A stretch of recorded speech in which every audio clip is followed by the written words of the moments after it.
¿Qué tal? ¿Cómo están? Sean todos bienvenidos a un episodio más de Charla VIP. Hoy me encuentro con un invitado súper especial como cada noche, Ernesto Cornejo. Un aplauso, por favor, quien es periodista. Y hoy vamos a hablar un poco acerca de, bueno, su trayectoria. Vamos a hablar también acerca, pues, de todos los retos que se tiene día a día al ser periodista, ¿verdad? Así que gracias. Antes de empezar, te tenemos un regalo que yo sé que lo vas a disfrutar mucho. Para la madrugada y todo eso. Para ¿verdad? La hora de la levantada, porque a veces nos toca levantarnos bien temprano. Así es. Gracias. Bueno, mira, y para empezar, desde pequeño, si tú querías, desde pequeño te llamó la atención ya el medio de comunicación o cómo fue, cuéntanos. Primero que todo, gracias por la invitación a ustedes que están pendientes a través de las diferentes cuentas de redes sociales. Definitivamente es un espacio para podernos conocer, poder conocer un poco más de cada una de las personas, de lo que estamos haciendo cada área acá en el país. Gracias por abrirme las puertas.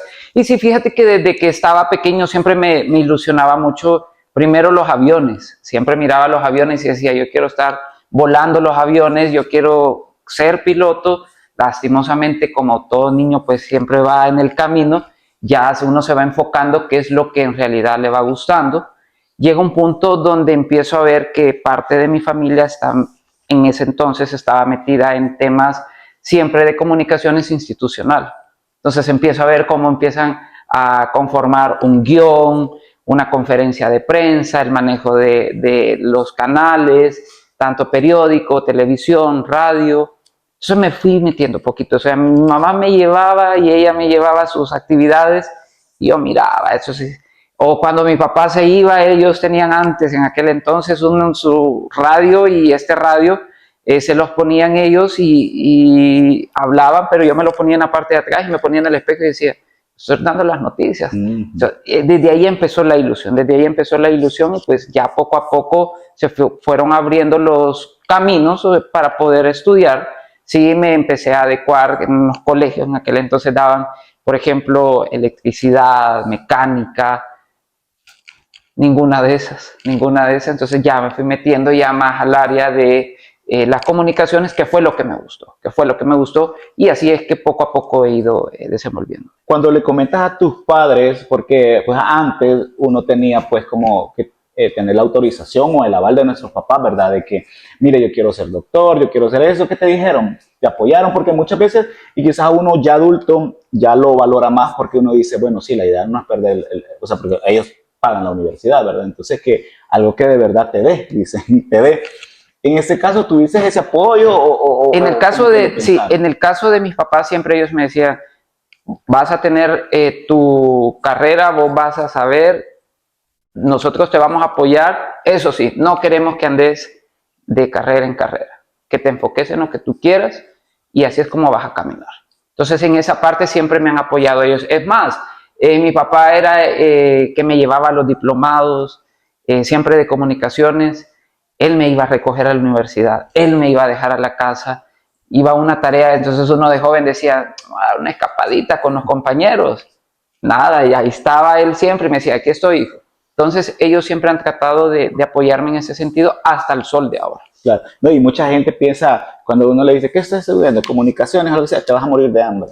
Es lo primero. Y quizás puede ser que sea un poco cierto, ¿verdad? Pero yo creo que la satisfacción que uno tiene al hacer lo que le gusta, creo que no tiene tiene muchas recompensas, mejor dicho, al hacerlo así, ¿verdad? Así es. Y es que sabes que en realidad cada carrera tiene una enseñanza, tiene un aprendizaje, y sobre todo también tú puedes ayudar. El área de psicología, el área de abogado, el área de médicos y también el área de las comunicaciones, que es muy importante. Sí, claro, porque si a uno le gusta, pues es que igual uno dice, igual los doctores también pasan día y noche, que quizás van saliendo de turno y de repente le llega un montón de personas que se accidentaron y les toca, pues obviamente, ser profesionales, ¿verdad? Así toca. Y la carrera, como te lo menciono, la carrera de comunicaciones es así, es 24/7. O sea, tú tienes el teléfono y sabes que que no está pasando acá, está pasando en Honduras, está pasando en Guatemala, en México. A veces nosotros estamos dormidos, pero en países asiáticos o europeos ya amaneció y allá hay una noticia, entonces tú ya te levantas. O sea, esa es la información, no para. O sea, todos los días siempre te levantas con una noticia diferente y la información te va cambiando. Lo que pasó ahora, en la mañana, ya no está sucediendo en la tarde. Claro. Mira, y en el proceso en el que tú estabas, pues obviamente sabemos que el mundo de la comunicación es bastante pues, amplio, ¿verdad? Antes era televisión, era la radio, prensa, ahora ya se incluye el internet. Tú tenías ya desde de cuando estabas estudiando, decías, bueno, yo quiero sí, me gusta mucho ser presentador, o quiero ser realmente alguien que esté dando las noticias en la radio, o fue Fíjate como que algo ahí en mi que... caso cuando empecé a estudiar yo quería estar detrás, produciendo. O sea, yo me ponía y me iba a la casa y me iba con un papel, decía, ¿qué podemos hacer? O los proyectos de la universidad, ¿qué nos vamos a inventar? ¿Qué programas vamos a hacer? Saquemos algo o un logo que sea diferente, que llame la atención. Entonces me gustaba. Las cámaras sí son bonitas, pero a la vez son traicioneras. Ahí en las cámaras queda todo grabado, entonces el manejo de cámaras 1, 2, 3, la grúa, el prompter, en cambio el periódico es muy diferente a la televisión, porque ahí pues ya es escrito, en algunos de los casos ya nos vamos modernizando y ya todo está en digital. La radio, ya no digamos, la radio tienes que jugar con la mente del oyente, en cambio en televisión es la imagen la que te está hablando y el periodista o el reportero, en este caso presentador, solo te menciona y te va describiendo. Entonces tú ya estás con la intención y ya estás viendo qué es lo que está sucediendo. Y aparte de que la gente quizás que pues ve en la pantalla piensa que el presentador es el que sabe todo, pero además no sabe que hay un gran equipo, que prácticamente él solo es la guía, pero le están diciendo lo que tiene que hacer, las noticias, hay un gran equipo atrás que es casi igual, más extenso. Es más extenso. Por ejemplo, nosotros, en mi caso, yo tengo que llegar temprano, hablamos con el coordinador de prensa, qué llevamos, qué tema va a ser en especial de esa noche, el guión, está la redactora, entonces uno viene, lee el prompter en el teléfono, pero también uno lo tiene en cámara. Están los compañeros periodistas que se han levantado desde algunos desde las 3 de la mañana para entrar a las 5 de la mañana a hacer la labor periodística en el primer turno. O sea, ellos están llevando la información en tiempo real, lo que está sucediendo.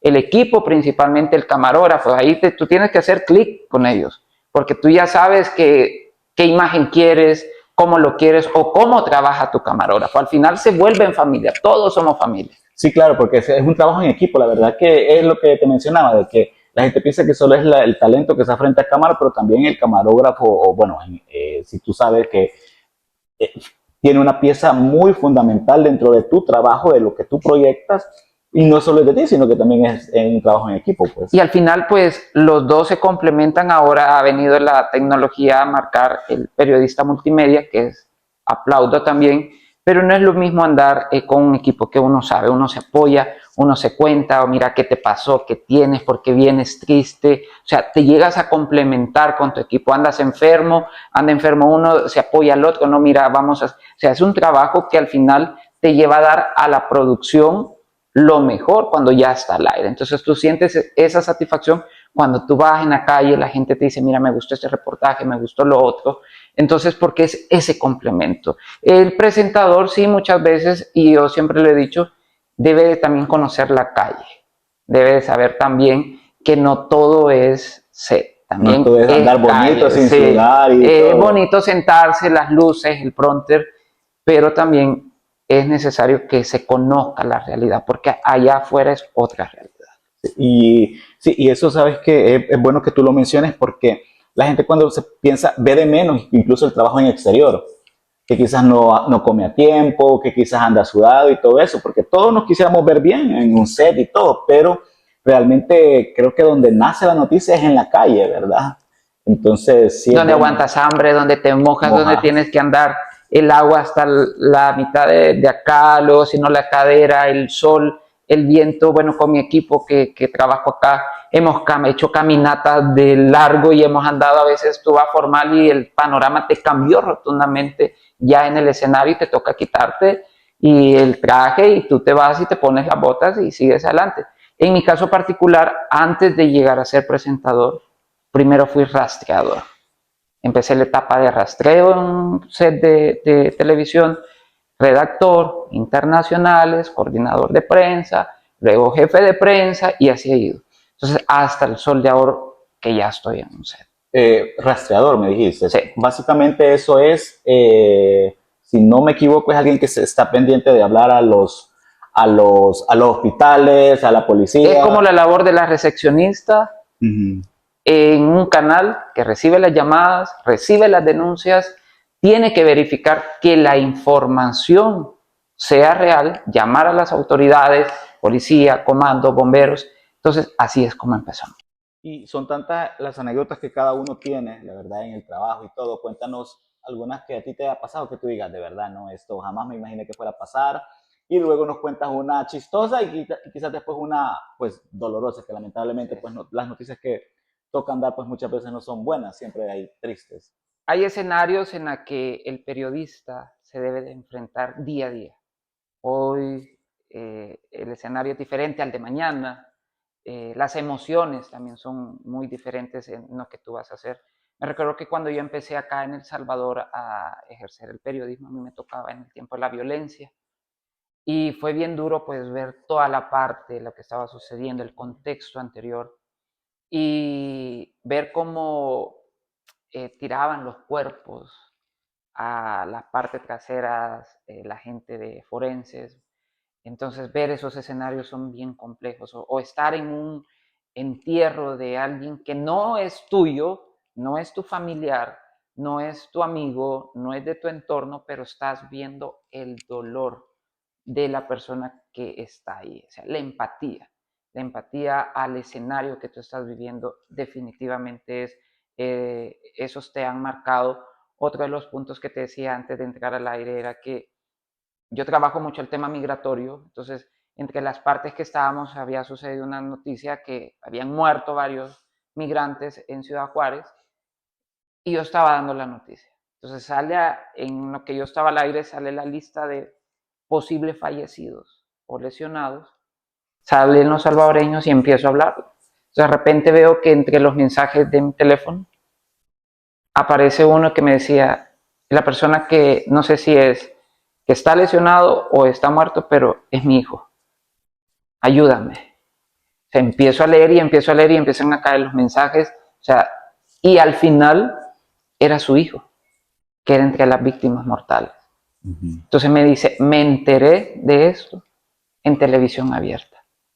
Fue doloroso para mí. Entonces, para mí esa parte eso es como que bien impactante en el sentido de que tienes que transmitir lo que estás viviendo. O sea, no hay, o sea, muchas veces decimos el famoso día del periodista, somos la voz sin voz, somos la voz de los más desprotegidos, pero al final, perdón, venimos siendo el canal de información en tiempo real.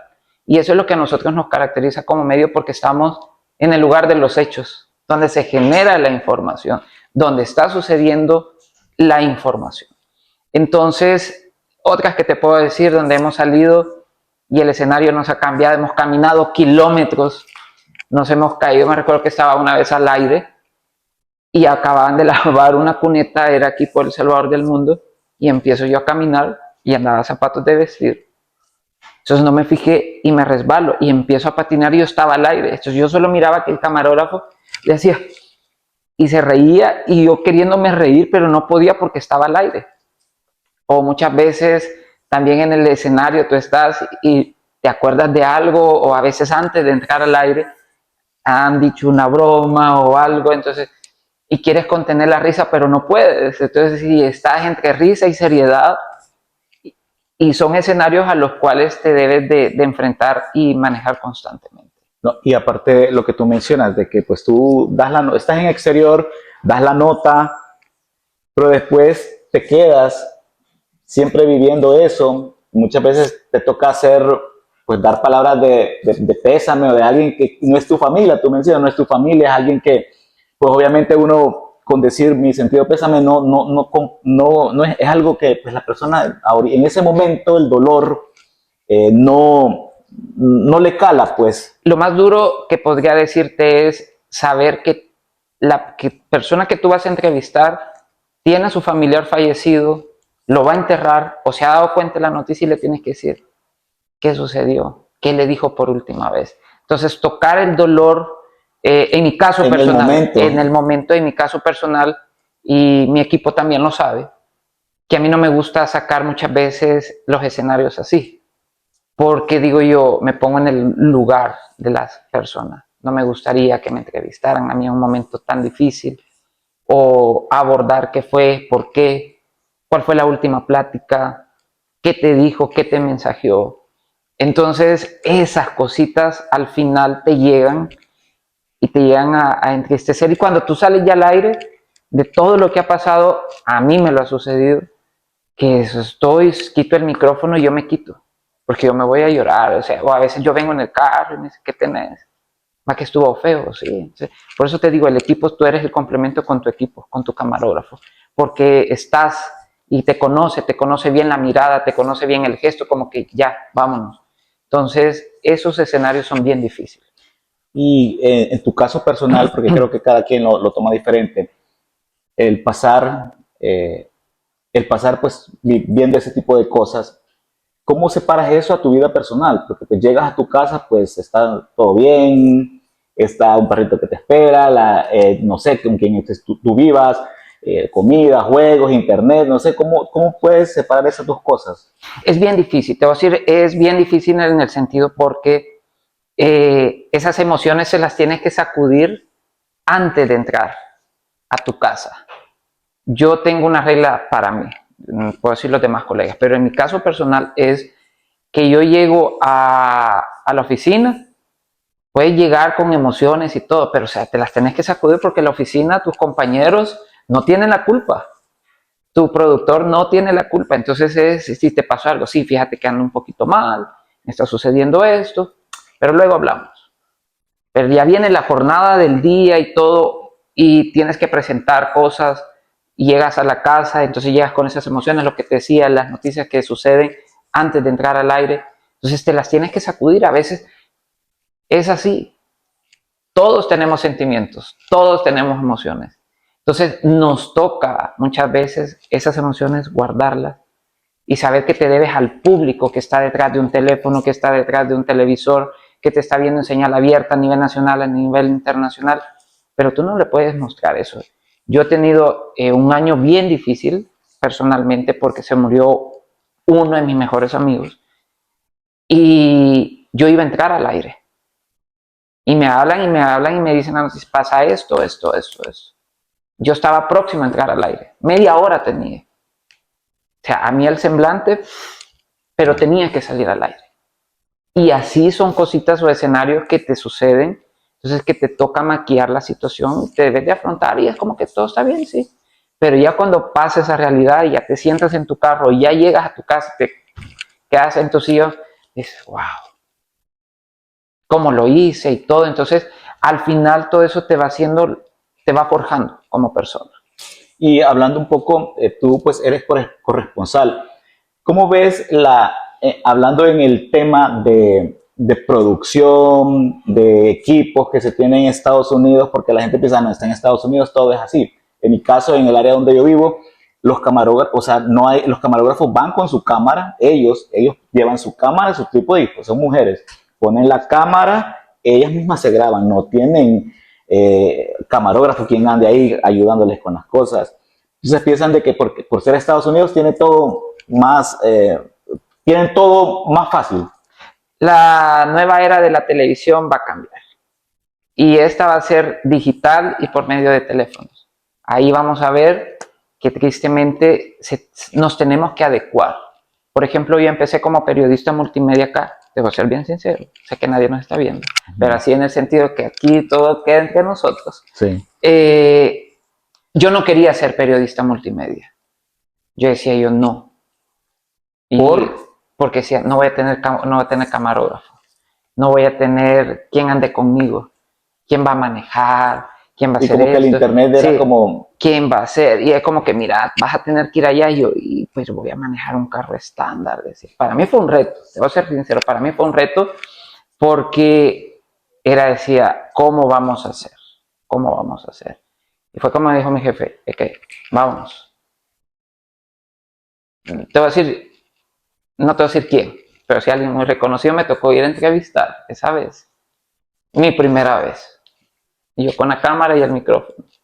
Llego a la oficina, yo bien emocionado, y solo lo había entrevistado de aquí para abajo. Entonces fue como que dije yo, ok, ande a entrevistar otra vez a la persona.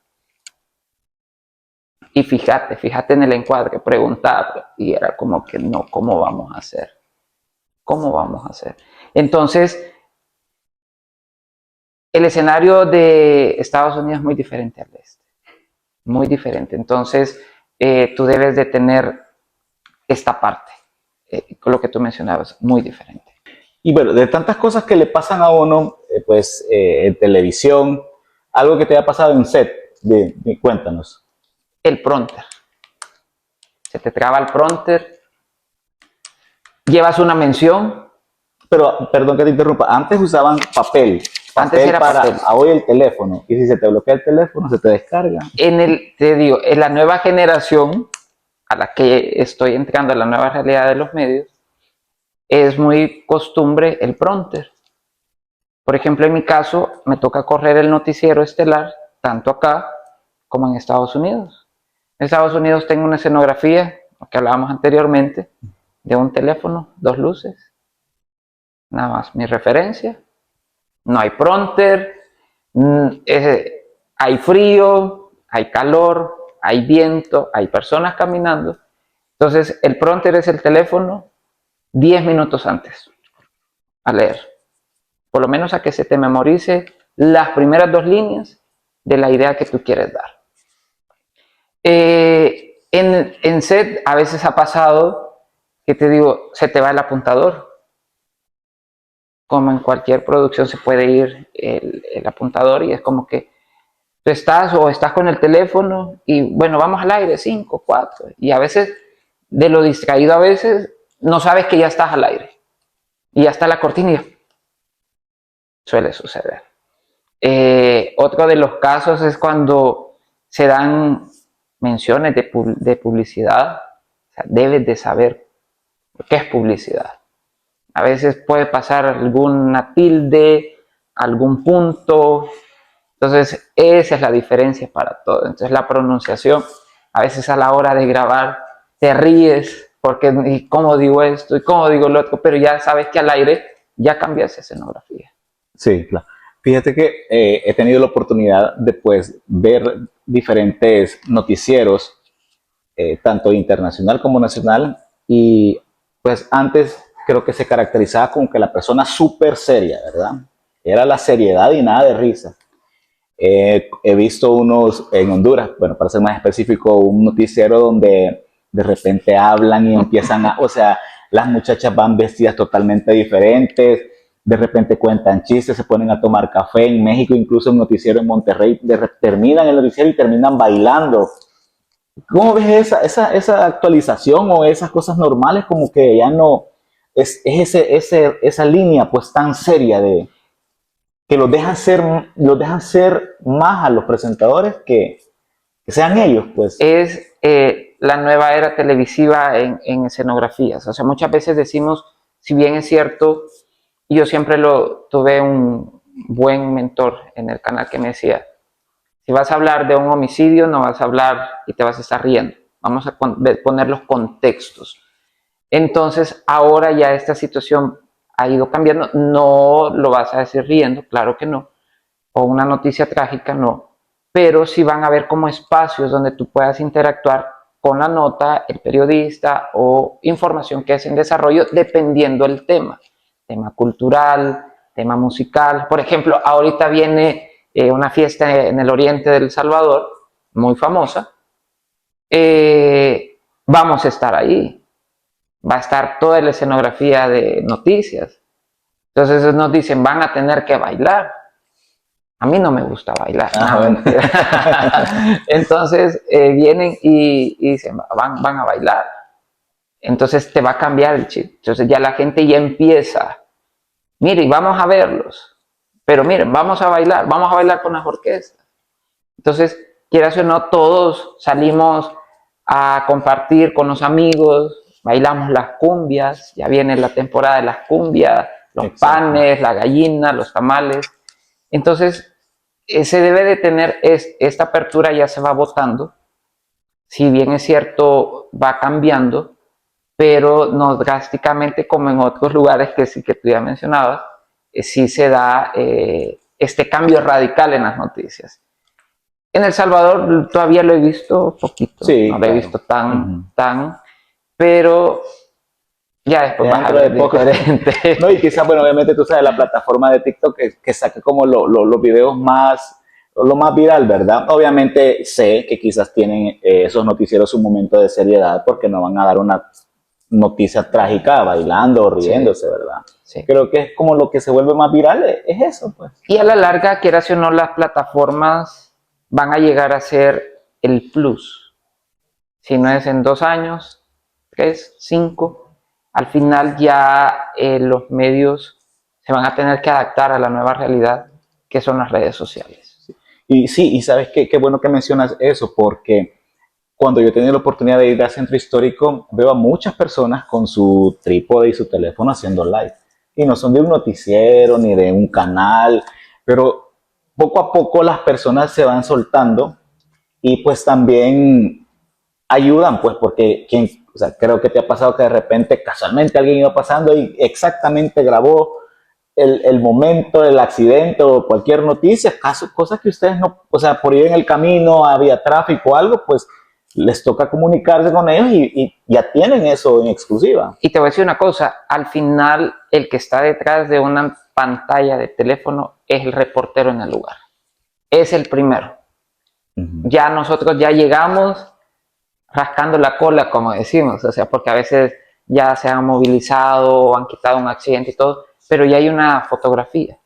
Yo siempre le he dicho de respetar el crédito, quién la tomó, de dónde viene la fuente, verificar lo que hablamos al principio, que se dé, que sí ha sucedido. Entonces es bien importante eso. Ahora todos nos volvemos reporteros, a veces de nuestras propias páginas, a veces de nuestros propios canales, que quieras o no, los canales de las multiplataformas que hay hoy en día son los que van a venir a hacer el plus. Te acordarás, o sea, van a venir aquí 1 año, 2 años, que van a ser los que van a dar, porque ahora ya no van a necesitar producciones grandísimas. Una producción pequeña va a apuntar a muchos lugares. Sí. Y esa es la que va a sustituir a los medios propiamente de los países. Sí. Y, digamos, y creo que también eso ayuda ahorita a los medios tradicionales como a complementar una nota, porque me imagino que hay gente que se te ha acercado y te ha dicho, mire, yo tengo este video, pásemelo. Sucede, ¿verdad? Sucede, o a veces en las mismas redes los comparten y solo le dicen, le ponen mi nombre. Ya de ahí Y ya es casi la nota entera. es la Sí, nota entera. sí. Entonces ya está sucediendo.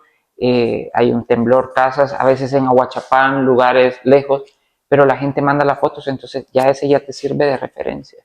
O sea, cuando tú llegas, ya llegas a ver verdaderamente lo que ha sucedido, ya con las fuentes a complementar todo.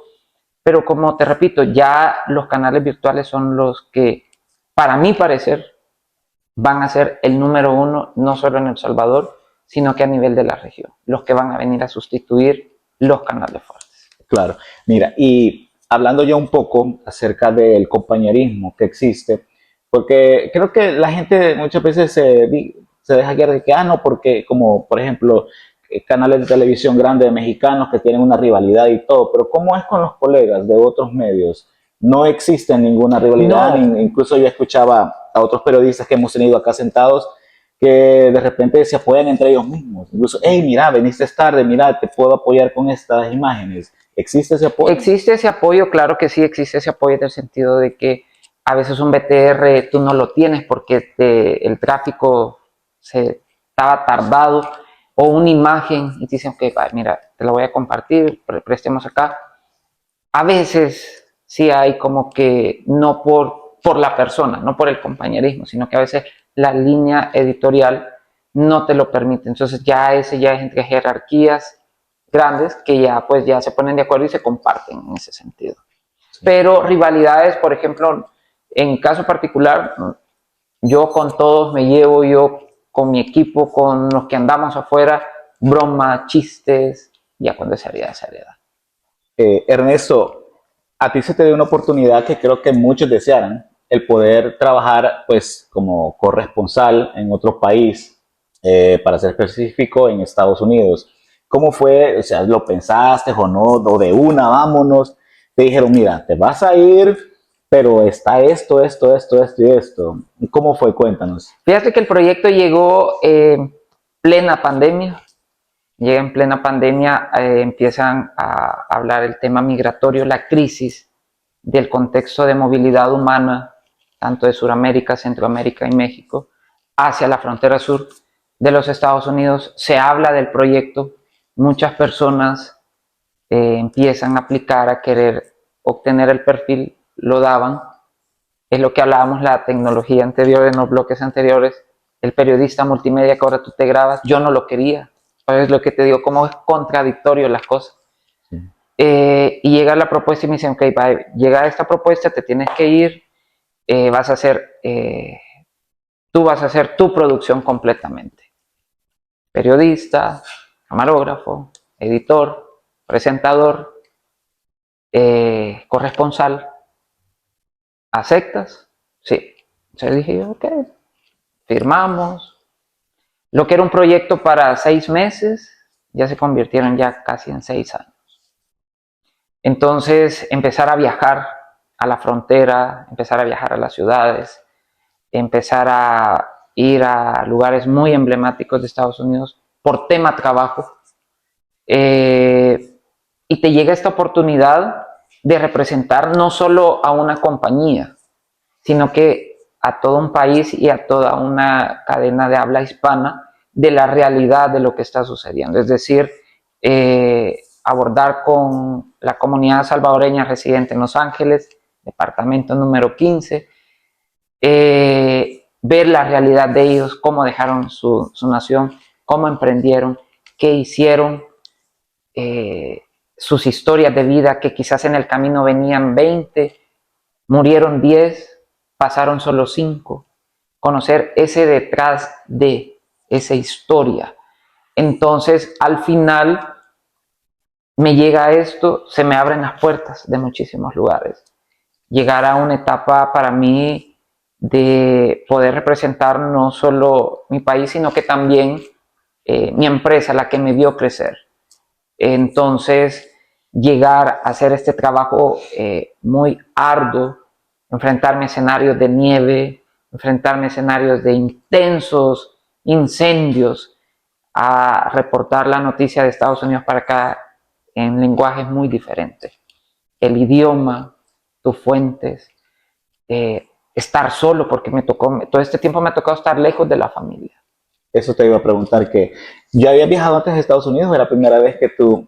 Porque las personas que van a Estados Unidos, pues, ven que el trabajo es muy difícil, y el hecho también de conectar con la gente que tiene una nostalgia, y yo creo que solo el que ha emigrado sabe que oír una canción o en el tiempo de Navidad, esa comida que pues allá desafortunadamente no se puede comer, así como acá, ¿verdad? Entonces, ¿a ti sí te sentiste solo en algún momento? Claro que sí, desde el día 1, desde que llegué, yo me fui contento. Cuando iba en el avión, dije yo, ¿qué hice? ¿A dónde voy a ir? Iba con un amigo al cual yo lo aprecio y estimo y lo voy a estimar toda la vida.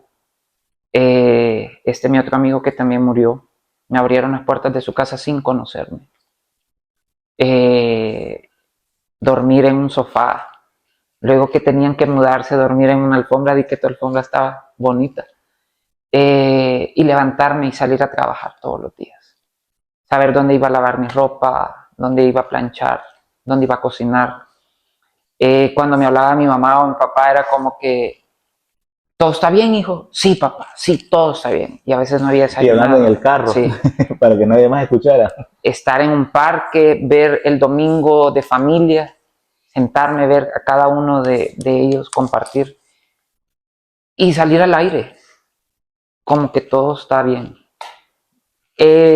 Como todos, he pasado situaciones de tristeza. Ahí se conoce que es una ansiedad de querer tener las cosas y no poderlas por el simple hecho del estilo de vida del que tú estás acostumbrado en tu país y llegas a otro. Choque cultural, el idioma. Pero al final, pues, esto ha sido como un escenario para poder decir, ¿sabes qué? Lo logré. Y ahora cuando me puedo presentar y puedo decir, no, o sea, hey, tú lo puedes hacer. Yo lo hice. Quizás mi escenario va a ser diferente al que tú vas a vivir, pero sí lo puedes hacer. Sí. Y yo siempre le he dicho, si lo pude hacer yo, lo puedes hacer vos. Y llegar a esa nostalgia, te estoy bien sincero, 5 años no había vivido una Navidad acá. Es mi primera Navidad acá. Okay. Entonces, después de irme, regresar, estar en mi casa, estar en mi cuarto con mis perritas, con mis amigos, verlos que ellos disfrutando unas pupusas, unos tamales. ¿Y cómo fue la primera Navidad? Porque Triste. La primera Navidad está tragadora, eso te soy sincero. y sabes algo, por lo menos, bueno, yo por lo menos agradezco porque toda mi familia está allá. Pero sí, a nosotros nos tocó mucho acoger a personas que pues solos. Y más, tú sabes, y que pues hay tantas personas de otros países, venezolanos, colombianos, que ellos celebran todo el mes Navidad. Para ellos, entonces cuando uno miraban que uno como que, pues ya, se dieron el abrazo y mañana hay que trabajar. Es bien difícil porque cuando llegan esas temporadas y esas fechas, como Regalos hay, sí, pero no hay a quien darse. sí, entonces tú llegas a tu casa, a tu cuarto y estás solo. Y empiezas a hablarle a tu amiga, cuelgas con ella, luego le voy a hablar a mi amigo. Y escuchas ese musicón. Ajá, y es como que, y yo te lo digo, mi primera Navidad fue la Navidad más triste. Y desde ahí se repitió, ver a mi familia detrás de una pantalla. No es porque no pudiera venir, no, pero mi trabajo me requería estar allá. Exacto. Entonces yo siempre le he dicho, el trabajo del doctor, de gente esenciales dentro de la sociedad, todos los trabajos son esenciales, pero en el ámbito de nosotros que es informar qué es lo que está sucediendo, en tu caso me imagino que con tu producción tú sabes qué voy a hacer, qué voy a hacer la otra semana, qué voy a hacer el próximo mes. Entonces, tener esa coordinación te requiere tiempo. Entonces, y lo hacemos porque nos nace. Entonces, nosotros los que estamos al frente de una cámara, tenemos ese compromiso. Entonces, decía, hay un contexto muy difícil. Y el que vive hoy en día también, en los Estados Unidos, es muy difícil. O sea, les digo yo, ok, jefe, deme chancecito. La primera Navidad le digo después de 5. O sea, y veníamos hablando, y venía hablando con mi equipo y le digo, ¿sabes qué? Le digo, el 1 de enero me voy. ¿A qué hora? Las 3 de la mañana. O sea, que solo vas a dar los abrazos y te vas. Sí. Porque yo ya tengo que estar el 2 allá. Entonces, el compromiso que está, entonces, te lo digo, yo disfruto mi permanencia. Y créeme lo que cuando a mí me digan, ¿sabes qué, Ernesto? Ya tu misión ya terminó, regrésate, yo me regreso con la frente en alto. He tenido la oportunidad de estar en Los Ángeles, recibir el reconocimiento por parte de la alcaldía al periodista del año por medio de las organizaciones sociales. Es un privilegio. Y créemelo que en medio de todo esto, de todo lo que uno pueda vivir, siempre lo digo algo, Dios ha sido mi centro y mi base. Yo siempre he llegado, no me avergüenzo de decir que voy a la iglesia, soy cristiano y le agradezco a Dios independientemente de lo que uno pase en su entorno, pero es ahí, es esa parte donde tienes que sin Él, en mi caso particular, no hubiese alcanzado lo que tengo hasta el día de hoy. Así es. No, excelente, Ernesto. Mira, para ir finalizando, me gustaría que le comentaras a las personas, pues, que tienen esa inspiración o incluso están viéndonos fuera de acá, de El Salvador, que tienen ese sueño, que en muchas ocasiones piensan que todo es fácil, pero no, más el hecho de trabajar frente a cámaras o de repente no se animan o incluso le ofrecen una opción de pues hacer algo digital y como dicen, no, es que yo quiero esto, pero cuéntanos, dinos ahí para ya finalizar. Quizás el mayor consejo que les puedo dar es que no se desanimen. O sea, que si tienen un proyecto, háganlo porque en verdad ese proyecto va a marcar un precedente importante. Lo puedes ver muy pequeño, pero ese proyecto puede ser el que al final sea el más grande. Y el sueño que hoy tienes, no te lo quites. Siempre lucha por ese sueño, alcánzalo y sobre todo la perseverancia. Siempre le he dicho, y lo que te decía, si lo podemos hacer nosotros, creo que también las personas que están detrás de esa cámara lo pueden hacer. No se desanimen, háganlo, sigan sus sueños y sobre todo luchen por él, que esa es la base. Así es. Bueno, muchísimas gracias, Ernesto, por habernos acompañado, por habernos abierto un poco acerca de tu vida, de todo lo que pues has hecho. Excelente, muchísimas gracias. Y bueno, a ustedes también, gracias por haber estado con nosotros y nos vemos en la próxima charla VIP.